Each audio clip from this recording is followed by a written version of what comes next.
ஏ மற்றும் பியின் வயதின் விகிதம் 5 ஆண்டுகளுக்கு முன்பு 3:4, 5 ஆண்டுகளுக்கு பின்பு அவர்களின் வயதின் விகிதம் 4:5 எனில் தற்போதைய வயதிலிருந்து 10 ஆண்டுகளுக்கு பிறகு அவர்களின் வயதின் விகிதம் என்னவாக இருக்குன்னு கேட்குறாங்க.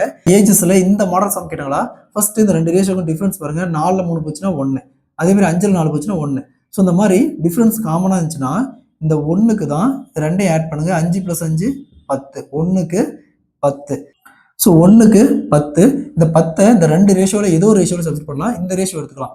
ஸோ இங்கே 3:4 இருக்குது. ஸோ 1க்கு 10னா 3 × 10, 3 × 10 30. அதேமாதிரி இங்கே 4 × 10 40. ஸோ இது பார்த்தோம்னா 5 ஆண்டுகளுக்கு முன்பு தான் அந்த வயசு. அப்போ ப்ரெசன்ட் ஏஜுக்கு தற்போதைய வயதுக்கு இது கூட 5 ஆட் பண்ணோம். அப்போ 30 + 5. அதேமாதிரி இங்கே 40 + 5 35. இங்கே 45. கொஸ்டின்ல 10 ஆண்டுகளுக்கு பின்பு, அதாவது தற்போதைய வயதிலிருந்து ப்ரெசன்ட் ஏஜ்லேருந்து 10 ஆண்டுகளுக்கு பின்பு அவங்க வயது விகிதம் கேட்குறாங்க. அப்போ இது கூட அகைன் 10 ஆட் பண்ணணும். இது கூட 10 ஆட் பண்ணால் இங்கே என்ன வரும்?